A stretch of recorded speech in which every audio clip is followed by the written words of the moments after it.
본문 말씀은 출애굽기 30장 1절부터 10절까지만 보겠습니다. 30장 1절 너는 분향할 제단을 만들지니 곧 조각목으로 만들되 길이가 한 규빗 너비가 한 규빗으로 네모가 반듯하게 하고 높이는 2규빗으로 하며 그 뿔을 그것과 이어지게 하고 제단 상면과 전후 좌우 면과 뿔을 순금으로 싸고 주위에 금태를 두를지며 금태 아래 양쪽에 금고리 둘을 만들되 곧 그 양쪽에 만들지니 이는 제단을 매는 채를 깰 것이며 그 채를 조각목으로 만들고 금으로 싸고 그 제단을 증거계 위 속죄소 맞은편 곧 증거계 앞에 있는 휘장 밖에 두라. 그 속죄소는 내가 너와 만날 곳이며 아론이 아침마다 그 향기로운 향을 사르되 등불을 손질할 때에 살을 찌며 또 저녁 때 등불을 켤 때에 살을 찌니 이 향은 너희가 대대로 여호와 앞에 끊지 못할지며 너희는 그 위에 다른 향을 사르지 말며 번제나 소제를 드리지 말며 전제에 술을 붓지 말며 아론이 1년에 한 번씩 이 향단불을 위하여 속죄하되 속죄의 피로 1년에 한 번씩 대대로 속죄할지니라. 이 제단은 여호와께 지극히 거룩하니라. 오늘은 분향할 제단 이렇게 하는데 지난번에 시띠나무에 대해서 설명할 때 이제 분향단에 대해서는 얘기를 안 했다고 목사님이 말씀하셔가지고 그래서 이제 분향단에 대해서 오늘은 좀 보려고 합니다. 그런데 이 출애굽기 자체가 처음부터 끝까지 너무 어려워요. 어렵고 무슨 말인지 잘 진짜 지금 일상하고는 너무나 거리가 다른 그런 세계이기 때문에 참 어렵습니다. 그렇지만 우리가 조금이라도 이렇게 깨달으면 거기에 더해서 주님께서 이렇게 증폭해가지고 많이 알게 해주실 것이라고 믿고 조금이라도 이렇게 깨달아 알고자 합니다.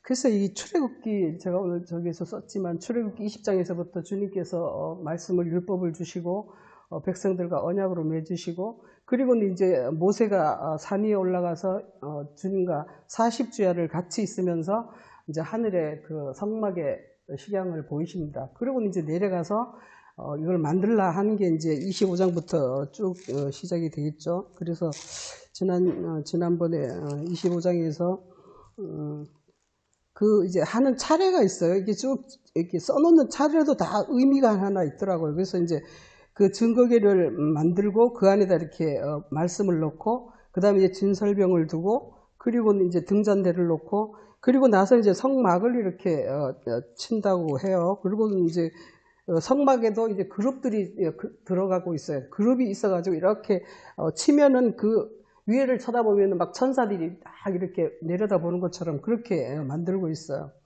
그리고 이제 그 들어가는 모든 것들이 금과 시띠나무와 은과 동 이런 것들로 되어 있는데 이게 바깥에서 보면은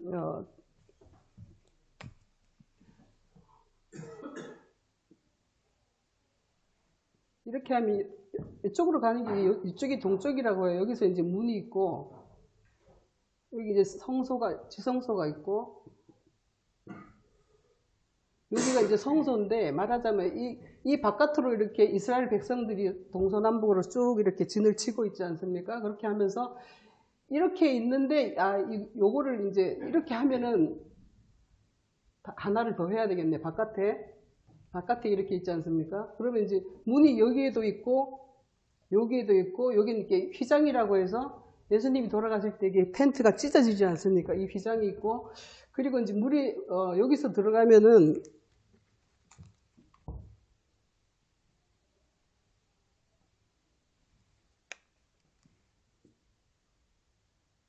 여기에 들어가면서 이렇게 번제단이 이렇게 있어요. 번제단이 있고 그 사이에 이렇게 물두멍이 있다고 해요. 그리고 이제 여기에 또 문이 있고 들어가면 이쪽에 이제 촛대가 있고 등대라고 하고 이쪽에서 이제 진설병을 두는 떡상이 있습니다.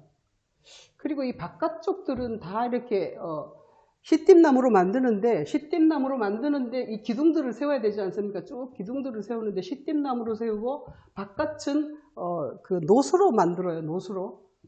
노수로 이렇게 기둥을 쌓아요. 그리고 이제 여기도 또 이렇게 해야 되는데, 여기는 이렇게 시띠나무로 만들고 금으로 이걸 싼다는 말이에요. 금으로 싸고, 그리고 이제 이것도 제단도 노수로 하고, 이것도 노수로 이제 만들어요. 물두멍도 노수로 만들고, 이것도 노수로 만들고, 그리고 여기 들어가면 이제 여기 있는 촛대와 진설병과 여기 언약궤가 여기 이 안에 있는데, 언약궤와 이런 것들은 다 금으로 만든다는 것이죠.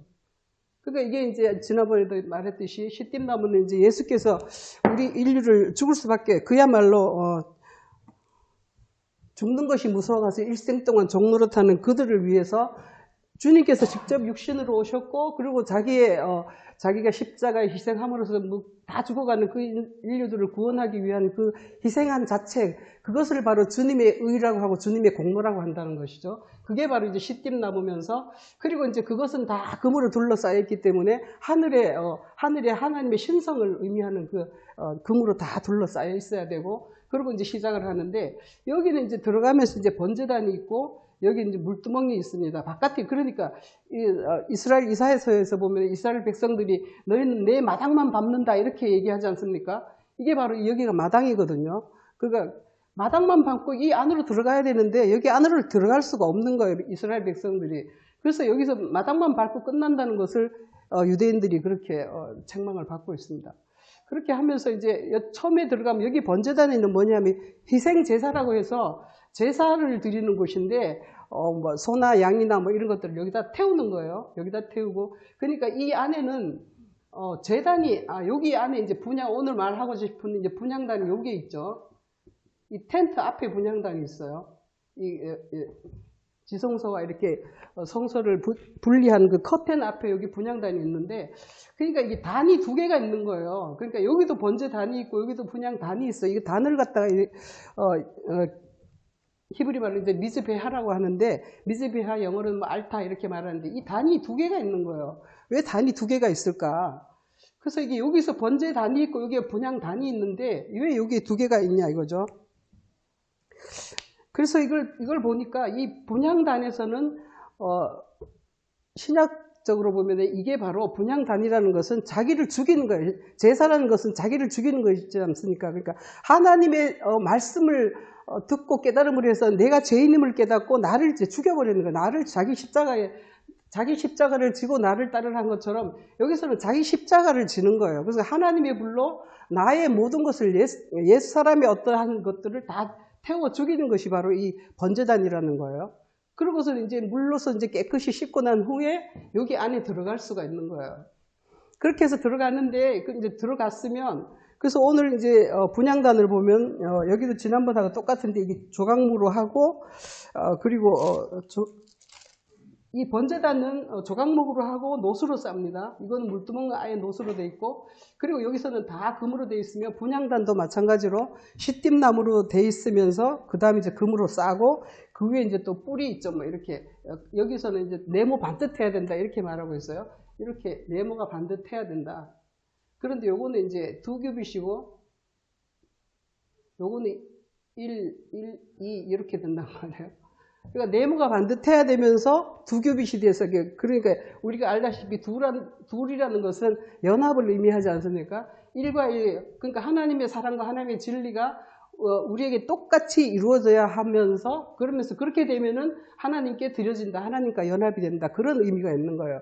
그러니까 향이라는 것은 여기서도 연기가 막 제단에서 불을 태우니까 여기서도 연기가 오를 거 아니에요. 여기서 이제 번제를 이제 올라라고 하는데, 올라라는 것이 올라간다는 뜻이에요. 이거 올라간다는 뜻인데, 그러니까 연기가 올라가는 거예요. 그러니까 사실 뭐 올라간다는 뜻도 있지만 번태해가지고 완전히 태워버린다는 그런 의미가 있어요. 여기서는 태워버리는 의미가 있고, 여기서도 마찬가지로 여기서는 동물을 태우는 거잖아요. 여기에는 뭘 태우냐면 향을 태운단 말이에요. 향을 그래서 이거는 번토버리기라고 하고, 이거는 분향이라는 것은 그 향을 사른다 이런 의미가 있어요. 그래서 향을 사르는 장소다 이렇게 얘기를 하고 있어요. 근데 이 향은 보면은 30장 끝쪽에서 34절쯤에서 보면 거룩한 향을 만드는 그 방법이 또 쭉 나오죠. 이 향이 뭐냐면 하나님이 주시는 방법대로 하나님의 그 지시하신 대로 이거를 이렇게 만들어서 소금과 함께 해가지고 이렇게 향을 만드는 방법을 제시하고 있죠. 그리고 이 향이라는 것이 진설병에도 쭉 같이 레위기 24장 보면은 진설병 옆에도 다 향을 두게 돼 있어요. 그러니까 이 떡 옆에도 반드시 향이 있어요. 그렇게 해가지고 이렇게 하나님께 드리는 게 이 향인데,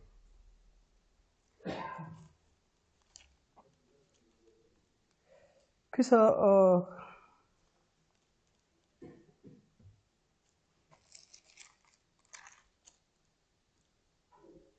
그리고 이것을 이렇게 증거계 앞에 휘장 밖에 둔다 이렇게 해가지고 여기에서 이제 1년 1차씩 제사장이 들어와서 이건 아침마다 이렇게 촛대와 진설병을 불을 감금하고 진설병에 떡을 갈아주고 이렇게 하는데, 분향단에서는 여기에서 제사장이 여기 안에 들어갈 때 향을 사르고 그 다음에 언약궤 안에 지성소 안으로 들어갈 수가 있어요. 향을 사른 후에 막 향이 막 연기가 막 이렇게 피어오를 때 그때 이렇게 제사장이 여기 안에 들어갈 수가 있어요. 그래서 히브리서에서도 이거를 이렇게 얘기하고 있는데 1년 1차씩 들어간다 이렇게 되어 있어요. 1년 1차라는 것은 우리는 그냥 1년에 한 번씩 들어간다 이런 개념이지만 그 영적 의미는 그냥 영원히 들어가는 것이다 이렇게 하고 있어요. 그런데 히브리서에서는 그걸 뭐라고 말하냐면 히브리서 한번 보시겠습니다. 9장입니다.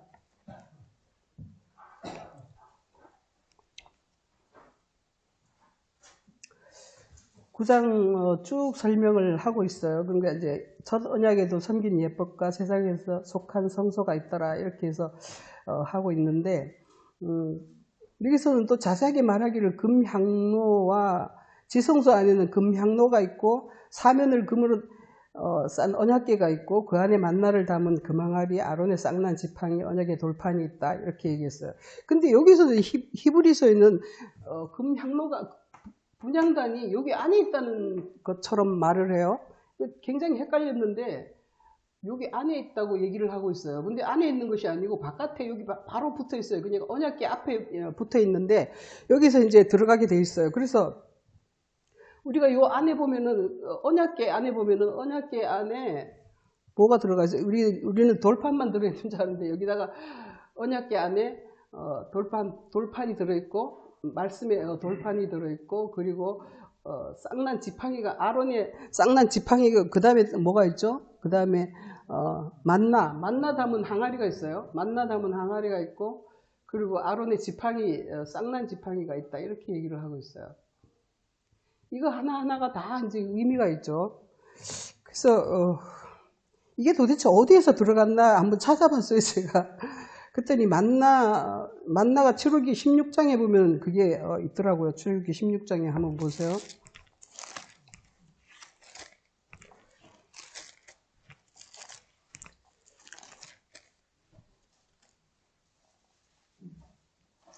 (33절에) 보면은 쭉 이렇게 16장에서 원래 만나가 광야에서 내려오지 않습니까? 그렇지만 이제 백성들은 그거 막 원망하면서 불평불만하면서 먹지 않고 막 이렇게 하는데, 근데 어쨌거나 33절에 가면 모세가 아론에게 이르되 항아리를 가져다가 그 속에 만나 한 오미를 담아서 여호와 앞에 들어와 그래야지 대대로 간수해라 이렇게 하는 말씀이 있어요. 그리고 또 아론의 쌍난 지팡이는 어디에 있더라?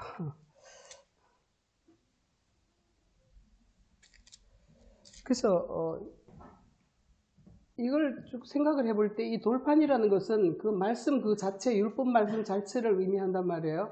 그리고 이거 만나는 하늘로부터 내려온 만나지 않습니까? 그러니까 이 하늘에서 내려온 만나라는 것은 진리의 말씀을 의미하는 거예요. 율법 속에 있는 진리의 뜻을 말하는 것이고, 이 지팡이에서 싹이 났다는 것은 지팡이도 말씀이지 않습니까? 이게 다 말씀이에요. 다 말씀인데 말씀이 변화하는 과정을 보여주는 것 같아요. 그러니까 돌판에서 그냥 율법적 말씀에서 문자적 말씀에서 그 안에 하늘에서부터 내려오는 뜻이 드러나는 것이 이게 만나고, 그 다음에 그 만나를 먹음으로 해서 이 지팡이에서 싹이 나는데, 이 지팡이도 원래 말씀이라고 하지 않습니까? 그 말씀에서 싹이 난단 말이야. 싹이 나고 잎이 나고 순이 나고 이렇게 하면서 이게 열매를 맺더라 이렇게 돼 있는데, 아까 찾아봤는데 제가 지금 어디에 있는지 잘 모르겠네. 그래서 이 아론의 쌍난 지팡이라고 해가지고 여기에서는 뭐냐 하면은 말씀이 변하는 거예요. 순이 나고 싹이 나고 이렇게 하면서 거기서 다시 열매를 맺어서 그러니까 영의 몸이 되는 것을 바로 지난주에 실체에 대해서 쭉 말씀하셨는데 이게 바로 영의 몸이 되신 예수 그리스도를 의미한다는 것이죠. 그러니까 이 언약궤 안에는 이 세 가지가 다 들어가 있으면서 이것을 이제 주님을 상징하는 그 말씀이 여기 안에 언약궤 안에 있습니다. 그런데 오늘 이제 분향단을 보고자 하는 건데 여기 안에 들어가기 위해서는 반드시 분향을 하고 그리고 이제 제사장이 1년 1차씩 들어가게 되어 있습니다. 그런데 히브리서에서 말하기를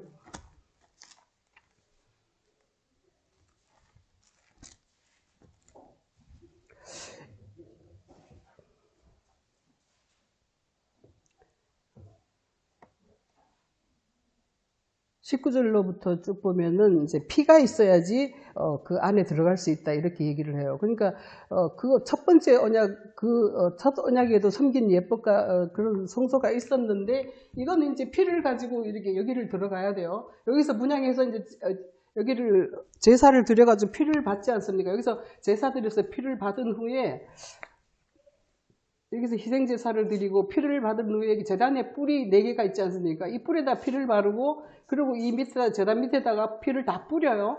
그리고 이제 또 1년 1차씩 들어갈 때도 마찬가지로 이 분향단에다가 여기는 이제 제사장을 위한 속죄예요. 여기는 이제 일반 백성을 위한 속죄고 여기 안에 들어갈 때는 제사장을 위한 속죄인데 여기에도 이렇게 분향단에도 뿔이 있어요. 뿔 4개가 있고 그리고 이제 밑에 이렇게 괴짝이 들어있죠. 그런데 이런 것처럼 이 뿔에다가 피를 바르고 반드시 이 뿔에다 피를 바르고 이 커튼 앞에다가 피를 7번 뿌리고 그러고 이제 들어간단 말이에요. 이게 그러니까 피가 이 안에 이제 끝까지 들어가야 되는 거예요. 제사 여기서 잡은 희생제사가 여기 안에 끝까지 들어가는데 근데 이거는 이제 1년 1차씩 들어간단 말이에요. 그러니까 대제사장들이 1년 1차씩 들어가는데 왜냐하면 자기도 육체이기 때문에 1년 1차 계속해서 자기의 죄가 드러나기 때문에 다시 해서 피를 통해서 속죄를 하고 그렇게 하면서 들어간다는 거예요. 근데 예수께서는 여기서 단번에 들어갔기 때문에 1년 1차가 아니라 영원히 들어갔다. 이걸 이제 히브리서는 증거하고 있는 것이죠.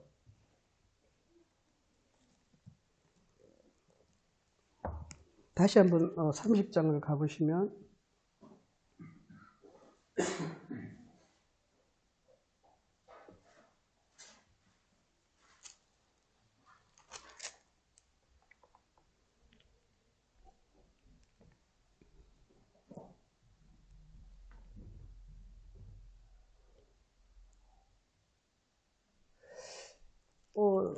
여기서 보면은 이 번제단에 향을 사를 때 언제 향을 사르느냐 하면은 아론이 아침마다 그 위에 향기로운 향을 사를 때 7절에서 보면 그렇게 하고 있어요.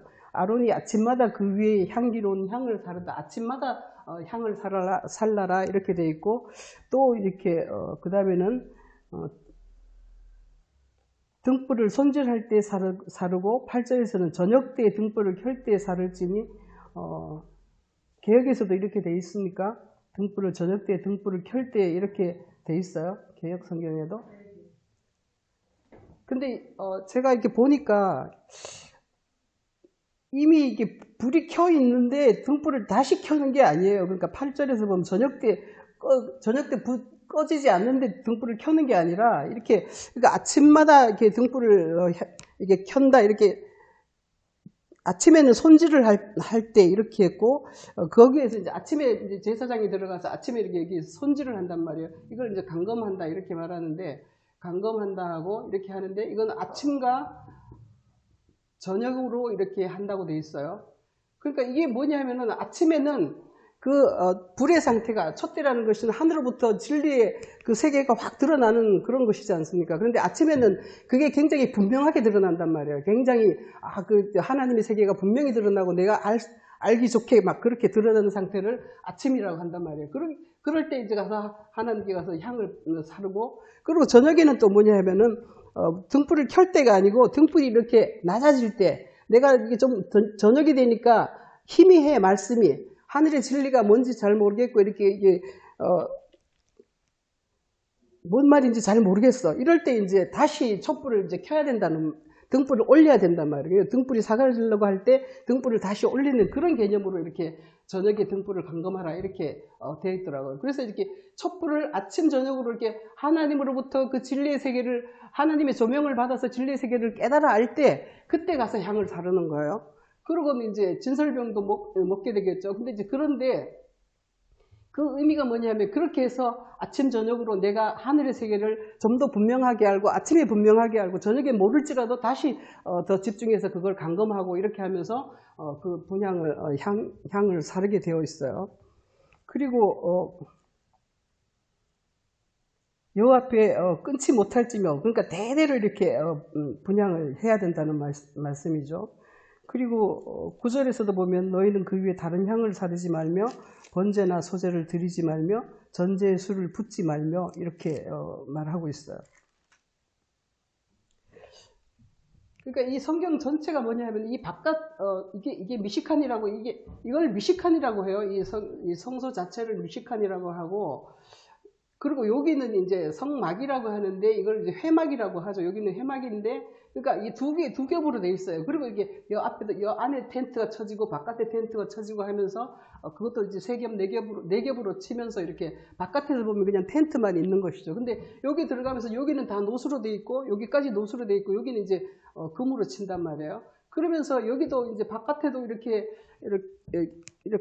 싼다고 그러죠. 그러니까 옆으로 이렇게 지렛대 같은 거 이렇게 쭉 이렇게 해놓는단 말이에요. 그리고 여기도 해놓고 이렇게 하는데 그게 뭐냐 하면은 이게 언약궤도 그렇고 분향단도 그렇고 다 그렇게 돼 있지 않습니까? 이렇게 깰채를 이렇게 사방에 해가지고 깨는 널판을 만들어서 그 금으로 싸고 그 깰채를 이렇게 사방으로 이렇게 싼단 말이에요. 이건 뭐냐면은 바로 우리 신약에서 보면은 허리띠, 진리의 허리띠, 사랑의 허리띠, 막 이런 거를 말하는 건데, 바로 허리로서 그 모든 것을 하나되게 일치되게 통일시키는 것이 바로 그걸 의미하는 거예요. 여기서도 쭉 널판이 있고, 널판이 쭉쭉 있으면 그거를 전체를 하나로 잇는 그런 것들이 쭉 있단 말이에요. 그리고 여기도 마찬가지고 그렇게 되어지는 것인데, 그 쭉 예수 그리스도의 그 사랑의 띠로 다 하나가 될 수 있도록 그렇게 하고 있다는 것입니다.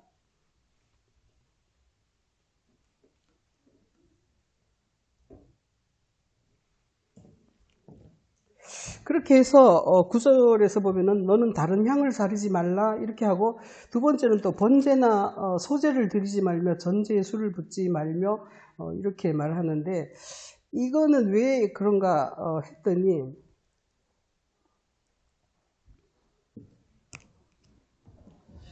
이 번제단에서 하는 게 바로 이렇게 번제잖아요. 번제를 드리지 말고 전제에 술을 붓지 말고, 이거는 뭐냐면 번제라는 것은 태우는 살을 태우는 걸 말하고 있어요. 고기를 태우는 거니까. 그리고 이제 전제의 술이라는 것은 바로 이렇게 진리의 깨달음을 말하는 거예요. 진리의 세계, 지식의 세계를 하늘의 것으로 깨닫는 그게 바로 전제와 번제인데, 이게 여기 안에서 번제단에서 드려지는 것이기 때문에 번제단에서 드려지지 분향단에서 드려지는 게 아니라는 거예요. 여기서 향단에서는 이걸 하지 말라 이렇게 말하고 있어요. 그러니까 번제단에서는 우리가 신앙생활을 할 때 주님의 말씀을 받으면은 내가 그 자신의 어떤 생각을, 내가 육체에 대한 어떤 생각, 요즘 제가 TV에서 드라마를 봤는데 누구나 자신의 무가치함과 싸우고 있다 이런 제목이 긴 드라마가 있더라고요. 그것처럼 그걸 볼 때 참 인간의 가치라는 게 참 허접스럽지 않습니까? 인간의 가치라는 게 누구나 자기의 그 무가치함, 그리고 누구나 그런 것 같아요. 한편으로는 내가 잘난 척 하다가도 내 안에 정말 내가 그것이 아니라는 걸 자기 자신은 알고 있으니까 자신은 속일 수가 없는 거죠. 그래서 그 자신의 무가치함과 싸우고 있다 이렇게 그 제목이 그렇던데, 전에 언젠가는 또 말할 수 없는 존재의 가벼움, 이런 걸 누구나 다 느끼지 않습니까? 그런 거를 하는 것이 바로 이렇게 향단인데, 그러니까 여기서는 이제 그런 것들을 이제 사르는 거예요. 요새 저 뉴스에 보니까 그 관악산에 대해서 많이 나오더라고요. 관악산. 뉴스 보신 적 있으세요? 관악산에 올라가면 관악산 운빨이라나 그런 게 있대요. 그래서 뭐가 잘 안 되면 거기 올라가면은 막 이렇게 길을 받아가지고, 관악산에 길을 받아가지고 모든 게 잘 된대요. 그래서 지금 관악산에 이렇게 관악산 다큐멘터리 3일을 거기서 찍었는데 보니까 사람이 바글바글 한 거예요, 관악산에. 우리도 옛날에 한번 해돋이 보러 간 적이 있었는데, 지금 관악산에 바글바글 막 사람들이 막 늙은이 젊은이 할 거 없이 막 올라가더라고요.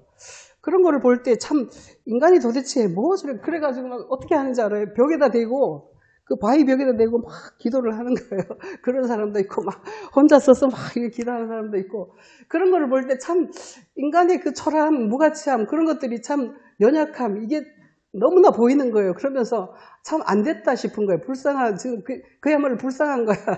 저렇게까지 어딘가에 의지해야 되고 이렇게 하는 것이 인간이라는 것이죠. 그래서 그래서 제가 이 말씀을 왜 하냐면, 이 향이라는 것이 향을 사른다는 것은 여기에서 번제를 드려야 되고 여기서는 향을 살라야 되는데, 여기서는 뭐냐면 그 인간의 무가치함, 아까 거짓으로 가득 차고 연약하고 한 그 육체의 어떠함을 제거하는 것이죠. 여기서는 번제단에서는 그걸 제거하는 곳이란 말이에요.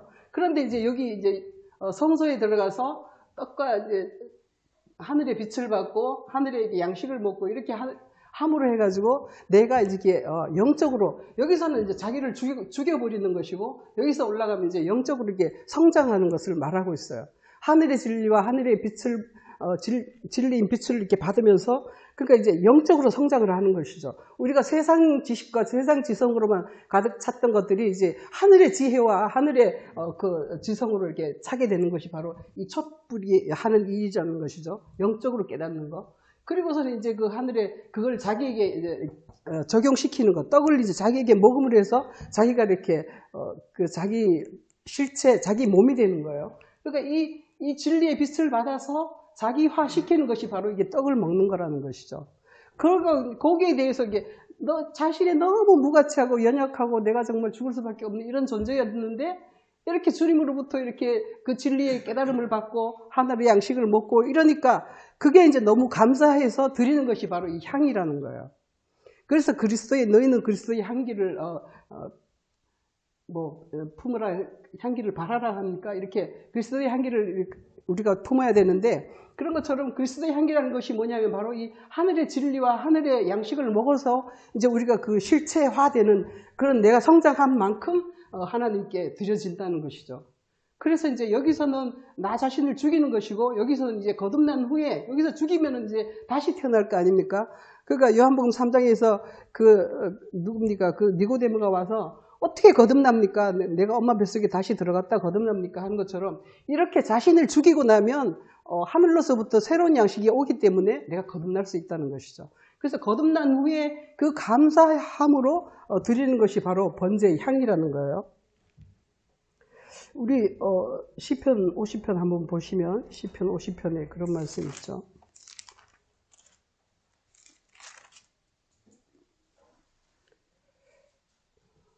(50편) 14절에서 50편은 아삽이 쓴 시라고 되어 있습니다.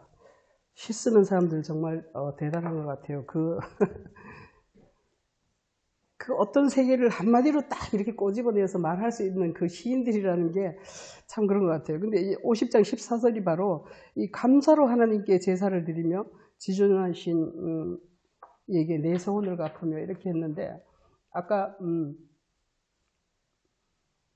찬송가, 장로님 찬송가 부를 때도 나 이제 주님의 새 생명 얻은 몸 이렇게 하면서 그게 여기서 이렇게 자기를 죽이고 이 안에서 이 성소 안에 들어가서 그 하늘의 빛과 하늘의 양식을 먹으면서 내가 이제 주님의 새 생명을 얻었단 말이에요. 거기에 대한 감사를 이렇게 드리는 거예요. 요즘 애들 이런 거 잘 쓰더라고요. 이거 뭐예요? 카톡에다 이런 거 쓰죠.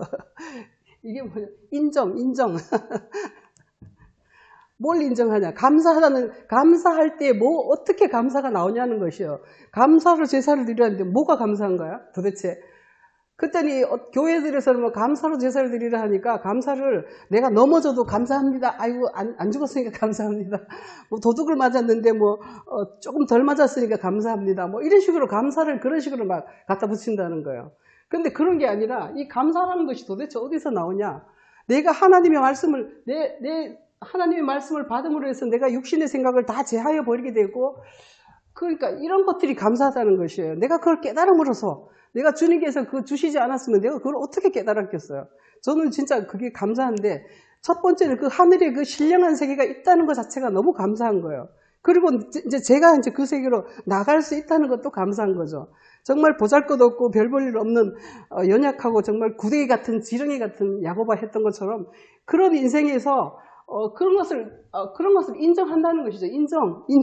제가 그런 존재입니다 하고, 제가 죄인입니다 하고, 주님 앞에 무릎 꿇는 거 인정할 때, 그때, 그러고 이제 또 하나님께서 그 세계를, 영의 세계를, 베드로가 말한 것처럼, 신의 성품에 너희를 참여할 수 있게 하려고 한다 하는, 그것이 너무 감사한 거잖아요, 우리가 세상에서 세상에서 살 때는 물론 이런저런 고통이 있습니다. 누구는 더 잘 살고, 누구는 더 못 살고 하지만, 다 그 요한일서에서는 그런 것들은 다 지나가는 것이다 이렇게 많이 말하지 않습니까?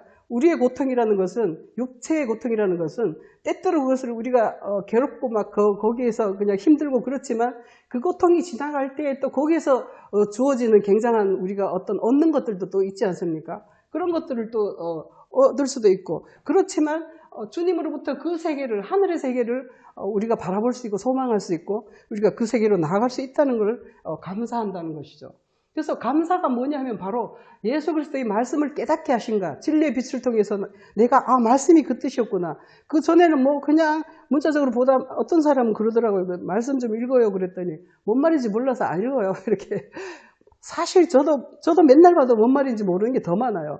그러니까 그 세계가 얼마나 심오한 세계라는 것을 우리가 깨달아 알고, 그래서 주님께 기도할 수밖에 없잖아요. 그래서 감사로 제사를 드리는 것이 바로 이렇게 주님께서 그 15절에서 환난날에 나를 부르라 이렇게 하는데, 바로 환난날이라는 것이 우리가 성경 말씀을 볼 때 진짜 까만 것은 글씨고 흰 것은 종이고 이렇게 할 수밖에 없는데, 그게 바로 환난날이라는 거예요. 하늘 세계를 알고 싶지만 모르겠어. 그게 환난날이죠.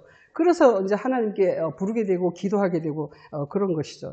그럴 때 주님께서 우리를 건지시고 우리가 영화롭게 된다는 것이 바로 주님께서 우리가 한 몸이 됨으로 해서 우리가 실체가 되고 주님을 영화롭게, 주님을 드러내는 그런 삶이 되기 때문에 그를 영화롭게 하리라 이렇게 하고 있습니다.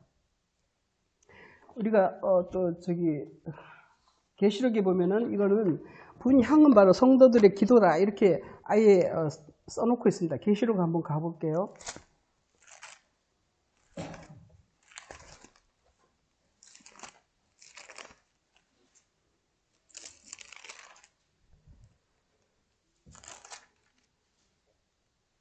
계시록 5장 8절에서 네 생물과 24장로들이 어린 양 앞에 엎드려서 각기 검은고와 향이 가득한 금 대접을 가졌으니 이 향은 성도의 기도드리라 이렇게 얘기를 하고 있습니다. 그리고 오늘 주보에서도 시편 141편에서도 나의 기도가 주의 앞에 분향함 같이 되게 하소서 이렇게 기도하는 것도 있죠.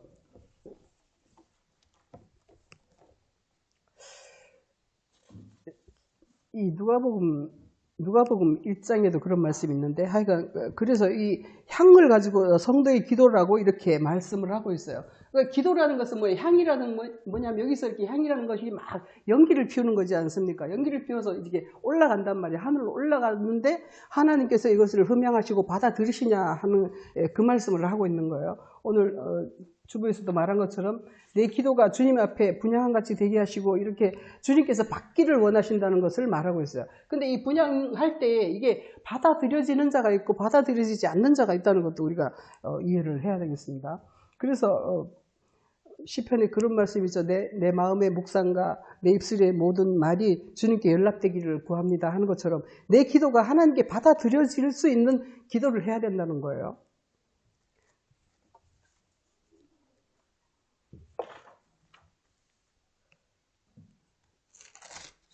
계시록 8장에서도 동일한 말씀이 있는데 보면은 3절에서 보면 천사가 와서 제단 곁에 서서 금향로를 가지고 많은 향을 받았으니 이는 모든 성도의 기도와 합하여 보좌 앞 금제단에 드리고자 함이라. 향연이 성도와 함께 성도의 기도와 함께 천사의 손으로부터 하나님 앞으로 올라가는지라 이렇게 얘기하고 있습니다. 이게 그냥 우리는 기도하는 것이지만 이 영적 눈으로 볼 때는 이것이 다 하나님 앞으로 우리가 올려지고 가고 있다는 것을 이렇게 설명을 해주고 있어요. 기도를 하면은 또 주님께서 가르쳐 주신 기도를 봐야 되겠죠. 마태복음입니다.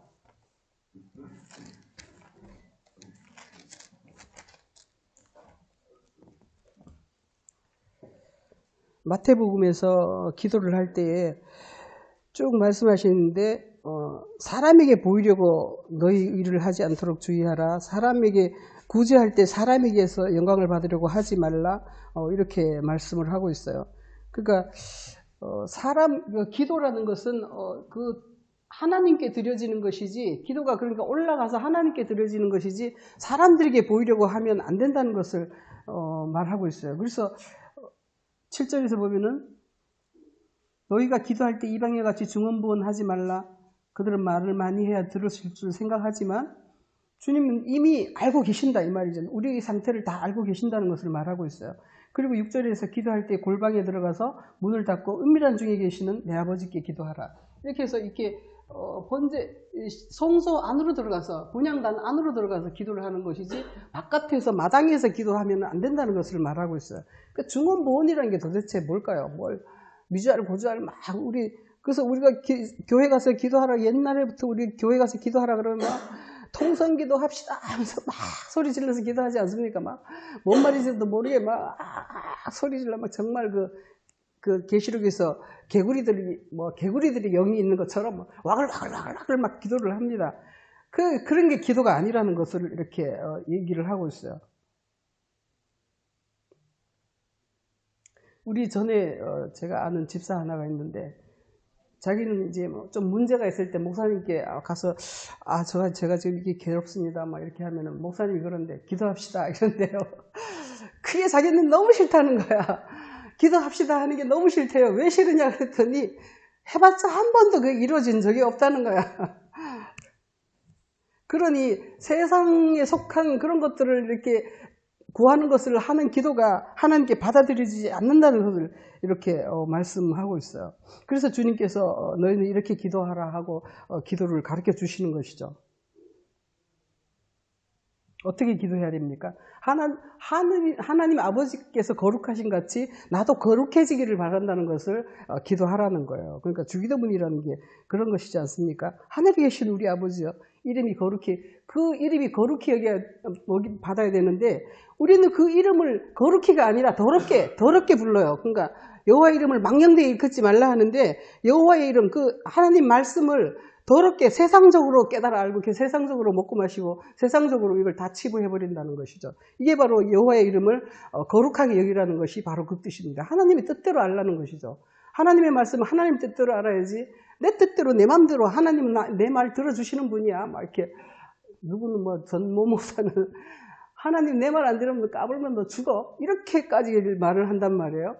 그런 놈이 다 있어요. 정광훈이라는 놈이 그렇게 말하더라고요. 내가 직접 들었어요. 인터넷으로 봤어요. 하나님 너 까불면 나한테 죽어? 이렇게 얘기를 하더라니까요. 세상에 목사라는 사람이 그렇게 말할 수 있어요. 그러니까 하나님이 내 말을 들어주는 자기 종처럼 부려먹는다는 것이죠.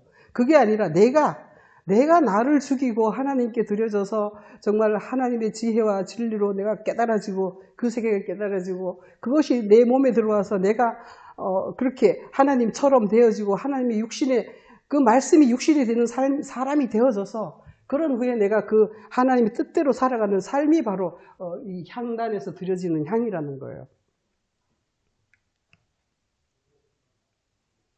그런데 우리는 그 반대로 거꾸로 하고 있으니 이 향단불이라는 것은 이 번제단 불도 여호와 앞에서 불이 나와서 이걸 태운다 그랬어요. 이렇게 태웁니다. 그리고는 여기 향로의 불은 여기에서 가져와서 이렇게 향에다가 불을 붙여요. 그리고는 향을 가지고 그 위에다 올리는데 오늘 본문 말씀에서 보시면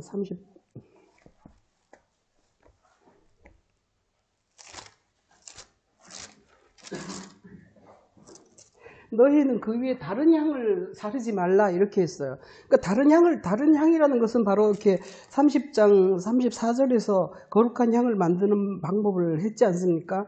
그렇게 한 것처럼 이렇게 그 향 그대로 해야지 하늘의 식향대로 하는 게 바로 그 향인데 다른 향을 하지 말라 이렇게 했고 그리고 33절에 보면 냄새를 맡으려고 이 같은 것을 만드는 자는 그 백성 중에서 끊어지리라 이렇게 했어요. 근데 여기서 냄새를 맡으려고가 뭐냐 하면 바로 이 냄새라는 것이 사람이 맡는 냄새, 이시라고 해가지고 사람을 얘기하고 있어요.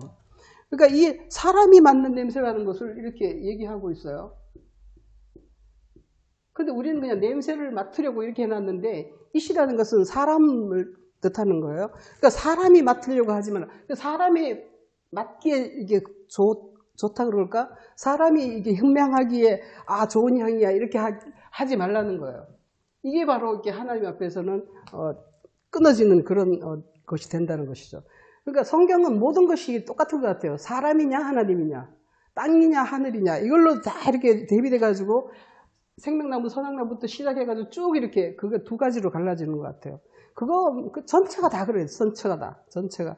그러니까 육이냐 영이냐 하나님이냐 사람이냐 뭐 이게 다 이제 그렇게 돌아가는 건데 그렇게 해서 사람이 맡으려고 하는 것이 바로 이 다른 향이라는 것이죠. 그래서 이들이 다른 향을 하다가 죽어버리는 사건이 나오죠. 레위기 10장 한번 보시면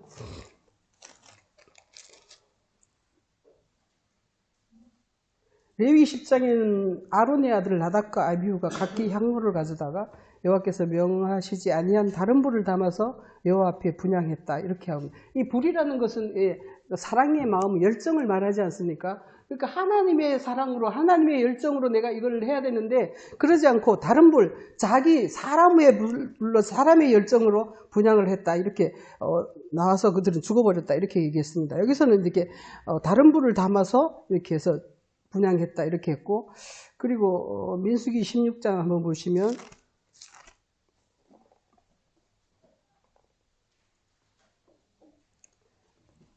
민수기 16장은 레위 증손 고하세 손자 이스라엘의 아들 고라와 르벤 자손 엘리압의 아들 다단과 아비람과 벨렛의 아들 온이 당을 짓고 그러니까 고라와 다단과 온이 당을 지어가지고 이제 모세를 대적을 하고 있습니다. 이들도 이제 그들 중에서 요 안에서 그 미식한 안에서 이렇게 예배를 드리고 이렇게 하는 이제 그런 사람들인데 불구하고 모세와 아론을 이렇게 대적을 하고 있다는 것입니다. 그러니까 모세가 이것을 듣고 있다가 내일 아침에 누가 그럼 하나님께서 택하신 자인지 우리가 알아보자 해가지고 각기 향로에 다 불을 담아 가지고 와라 이렇게 말을 합니다. 그러니까 이 향로라는 것이 여기서는 뭐 금으로 막 향로를 만들고 뭐 노소로 향로를 만들고 막 이렇게 하지만 이거 실제적으로 우리의 마음을 의미하는 것이죠. 여기에다 누구의 불을 담느냐 하는 것을 이렇게 말을 하고 있어요. 그렇게 향로에 불을 담아 가지고 이렇게 쭉 이렇게 여호와 앞에 왔는데 이들은 11절에 보면은 이렇게 해요. 다 모여서 여호와를 거스르 는도다. 아론이 어떤 사람이 너희가 그를 원망하느냐? 이렇게 하면서 이 하늘에서 그 만나를 말할 때하고 똑같아요. 이들은 계속해서 그 애굽에서 먹던 그것이 더 맛있다. 애굽에 가면 뭐가 있죠? 막 파와 있고 외가 있고 수박도 있고 막 맛있는 게 막 너무너무 많은데 출애굽을 했더니 하늘에서 내려오는 이상한 그 만나만 계속 먹으라고 그러면서 막 불평불만을 합니다. 여기서도 마찬가지인 거예요. 그래서 네가 도대체 뭔데 우리를 막 그렇게 하느냐, 네가 뭔데 우리의 우두머리가 되려고 하느냐 하면서 여기서 지금 모세라는 것은 바로 예수 그리스도를 의미하고 있지 않습니까? 모세와 아론이 있는데 이들은 형제예요. 그러니까 모세는 영적 의미를 얘기하는 것이고 말하자면 속사람이고 아론은 겉사람을 말하는 거예요.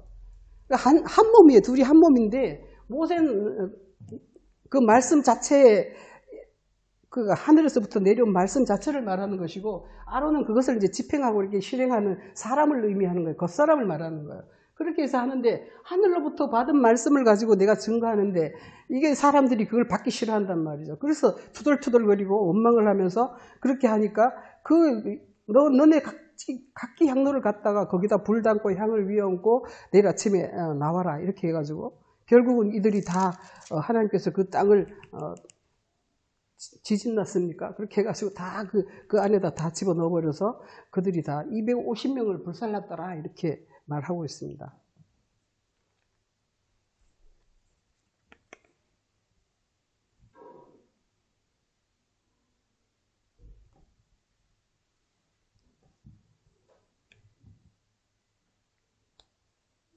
그래서 우리가 여기에서 향이 이렇게 올려가면은 여기서 제사장들이 올라가서 심지에 불을 감금을 하면서 촛대의 불을 감금을 하면서 여호와의 떡을 먹고 거기에서 이제 성장한 만큼 내가 말씀을 내가 깨달은 만큼 내가 몸이 될 것이 아닙니까? 그러니까 1살짜리가 있고 10살짜리가 있고 그리스도의 장성한 분량까지 자라는 사람이 있겠죠. 그런 것들이 자라는 과정이 있단 말이에요. 그리고 자라는 만큼 여호와께 이제 받아들여지는 것인데 그러지 않고 이제 자기 향이나 다른 물이나 이런 걸 가져가서 드리는 사람은 그 이스라엘에서 끊쳐진다 이렇게 말하고 있습니다. 다시 본문을 좀 보시면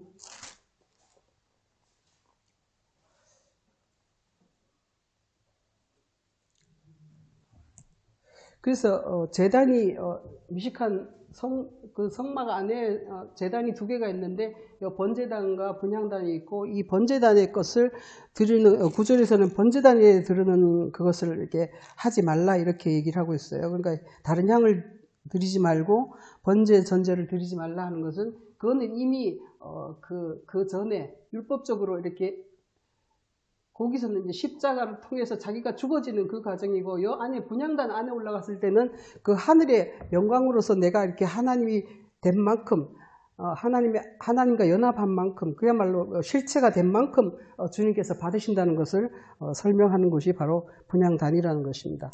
그런데 10절에 가면은 아론이 1년에 한 번씩 향단 뿔을 위하여 속죄를 해야 된다 이렇게 얘기를 했어요. 여기 안에 들어갔는데도 불구하고 성소 안에 들어갔는데도 불구하고 제단불을 위하여서 속죄를 해야 된다 이렇게 얘기를 하고 있습니다. 이걸 이제 왜 그러냐 하면 이제 히브리서에서 이제 히브리서 기자가 바울이라고 하는데 잘 모르겠습니다. 누군지 잘 모른다고 합니다. 히브리서 기자는 바울인 것 같다 이렇게 하는데 바울하고는 좀 이렇게 논법이 좀 달라가지고 잘 모르겠어요. 근데 이 사람이 말하기를 뭐라고 하냐면은 1년 1차 대제사장이 이렇게 들어가는데 이게 뭐냐면은 그도 사람이기 때문에 송아지 염소의 피 옛날에는 송아지 염소의 피와 붉은 양털 우슬초를 채워가지고 백석이 뿌리고 막 이렇게 하고 했는데 그것을 피로써 정결하기 때문에 그렇게 한다는 거예요. 필립이 없은즉 사함이 없다 이렇게 그렇게 피 때문에 이렇게 사함이 있다는 것이죠. 그런데 이런 것들은 다 모형이다. 왜냐하면 이거는 그림자라 이렇게 얘기를 하고 있어요. 이런 것들은 다 그림자고 예수께서 오셔서 그것을 단번에 자기 몸 그러니까 여기서 사람을 죽일 수 없기 때문에 소를 죽이고 양을 죽이고 뭐 이렇게 하지 않습니까? 근데 예수님께서는 그렇게 그거를 이렇게 얘기를 해도 백성들이 모르니까 안 되겠다 내가 해야겠다고 자기를 십자가에 사람을 죽여버렸단 말이에요. 그러니까 이거는 동물이 계속 죽어나갔지만 그걸로서는 방법이 없다. 또 해야 되고 해마다 또 해야 되고 하는데 예수님께서는 그래서 단번에 그래서 여기서 굉장히 중요한 게 뭐냐면 이게 피 아닙니까? 피가 어디서 나오죠? 피는 바로 이게 몸에서 나온단 말이에요. 몸은 겉에서 보면 피가 없어요. 그러니까 겉에서 보면 피가 있는지 없는지 안 보인단 말이에요. 그래서 저는 피 그러면 항상 그걸 생각합니다. 그러니까 이 몸이라는 것은 겉으로 볼 때는 완전하고 뭐 아무런 흠도 없고 뭐 그렇지 않습니까? 그런데 만약에 이게 이 성경도 마찬가지예요. 성경을 이렇게 하나의 몸으로 본다고 생각해 보세요. 몸으로 보면 이렇게 문자적으로 보면 몸으로 보는 거 문자적으로 보는 거랑 마찬가지예요. 문자적으로 그냥 몸으로 보면은 그 속이 뭔지 모른단 말이에요. 근데 이거를 십자가에서 찢어버리니까 사람 몸을 찢어버리니까 여기서 피가 나온단 말이에요. 피가. 그래서 하늘의 세계가 이 몸이 아까 여기에서 이렇게 향 앞에 이게 텐트가 있지 않습니까? 성소 앞에 이게 언약궤가 있고 여기가 텐트가 있는데 이렇게 그리스도의 이게 바로 이렇게 몸이라 이렇게 얘기를 해가지고 이걸 텐트를 찢어버리고 히브리서 10장에서 나온 것이죠. 그렇게 해서 이거를 찢어버리는 건데 이걸 몸에서 이걸 찢어버림으로 해가지고 이렇게 피가 나오고 그러므로 이게 이제 하나가 된다는 말이에요. 이 피가 그전에는 피가 안 찢으면 피가 있는지 없는지 사람들이 모른단 말이에요. 문자도 마찬가지. 문자적인 성경을 그냥 보면은 몰라. 그 안에 그 하늘의 세계가 있는지 없는지, 영의 세계가 영의 말씀이 있는지 없는지를 우리가 이해하지 못한다는 것이죠. 그래서 이거를 이 몸을 찢어서 그 피를 내는 것이 바로 그게 제사함이지 않습니까? 그러니까 우리가 겉으로 보는 것은 육체대로 보는 것은 그게 바로 죄라는 것이에요. 근데 그걸 찢어서 그 속을 드러내므로써 우리가 죄가 사해진다는 것을 왜 피로써 정결하게 되느냐 하는 것을 저는 그렇게 생각했습니다. 피 흘림이 있어야 사함이 있다. 속을 들여다봐야 된다는 것이죠. 피라는 것이 바로 생명인데 하늘로부터 내려오는데 이 텐트가 찢어져야지, 하나님의 육체가 찢어져야지 그 속에 하늘의 세계가 나온다는 것이죠. 그래서 주님께서 십자가에 죽으실 때 이 텐트가 찢어지면서 하늘과 땅이 이렇게 하나로 이렇게 연합이 되지 않습니까? 여기서 이제 여기까지 다 연합이 되죠. 그렇게 이제 지성소와 성소와 지성소와 이게 마당까지 다 되는 것이 이렇게 하나님으로부터 텐트가 찢어질 때 나타나는 것입니다. 그래서 이제 한 몸을 만들었다 이렇게 말씀을 하고 있어요.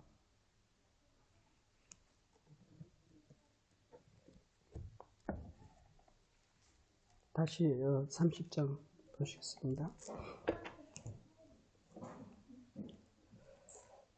그래서 우리가 성경이 모든 것을 같은 걸 말하고 있습니다.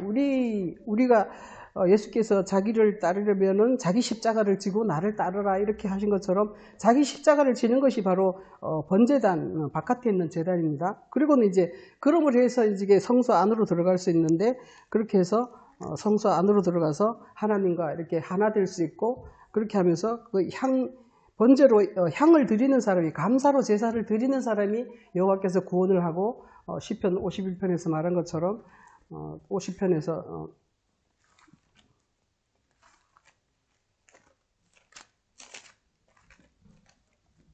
감사로 제사를 드리는 것이 주님께서 정말 우리를 구원하시고 내가 영화롭게 돼서 실체가 되는 그런 것이라는 것을 설명을 하고 있습니다. 그러니까 이 감사라는 것이 분양한다는 것이 바로 감사로 제사를 드리는 것인데 그 감사를 제사를 드린다는 것이 무슨 의미냐? 나를 육체의 제약됨과 그 연약함과 병약하고 그야말로 악하고 거짓된 그런 속성들을 인정하고 그리고 주님께서 하늘로부터 주시는 그 하늘의 세계, 빛의 세계로 통해 가지고 그 세계를 완전히 영의 세계를 이해하고 그러면서 그거를 내가 받아들이고 내가 그 하늘 양식을 먹고 마심으로 내가 주님과 같아지는 그 세계를 하나님께서 나를 영화롭게 한다 이렇게 말씀하셨단 말이에요. 그래서 분향단이 여기 안에서는 가장 중요한 것을 차지를 하고 있습니다. 그래서 분향단은 바로 성도의 기도들이다 이렇게 말하는데 잘못된 기도를 드리는 사람들이 굉장히 많이 있죠. 그 다른 데서 막 구약에서 계속 하는 것들이 한 개만 보겠습니다. 예레미야 11장 한번 보시면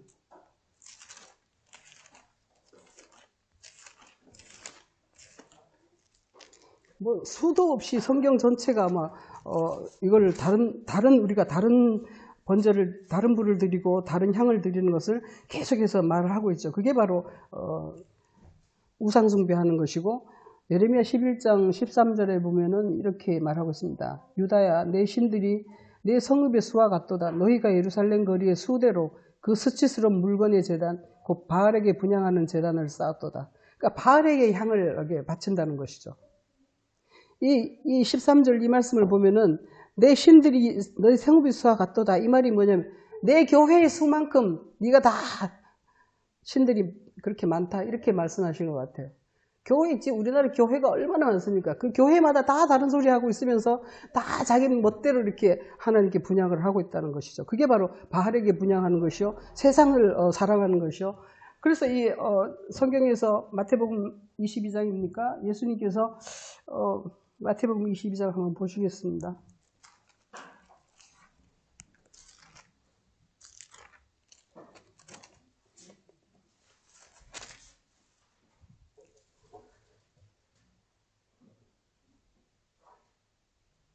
바리새인들이 예수님을 시험해서 묻는데 율법 중에서 어느 계명이 큽니까? 이렇게 하니까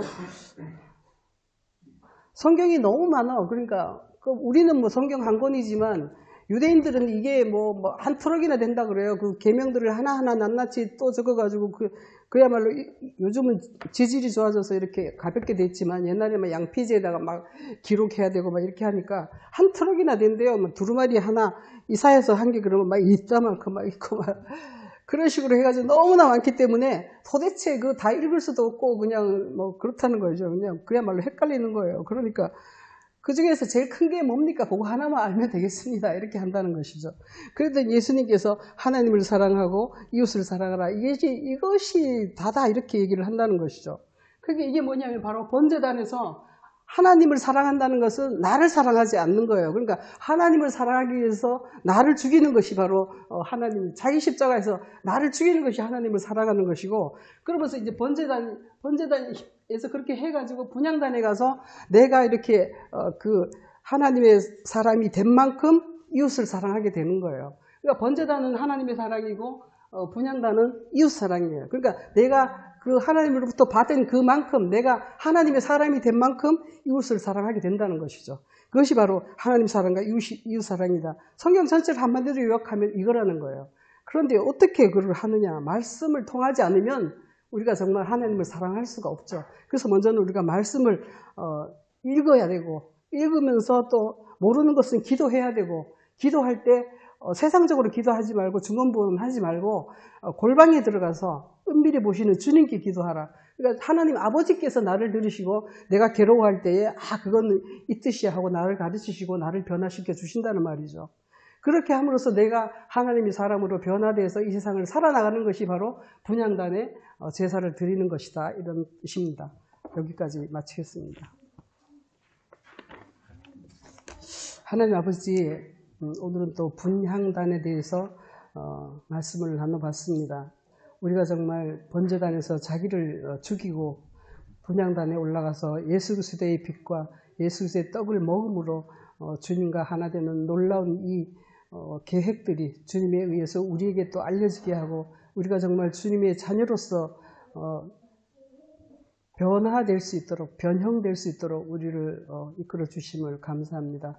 우리가 말씀을 하나씩 깨달을 때마다 주님께 더 가까이 나아가고 예수 그리스도의 장성한 분량에 조금이라도 더 가까이 올라갈 수 있도록 주님 우리를 인도하시고 도와주시옵소서. 그리하여 우리의 삶이 하나님께 들어지는 아름다운 향기가 될 수 있도록 주님 역사하여 주시옵소서. 감사하며 예수 그리스도 이름으로 기도드립니다.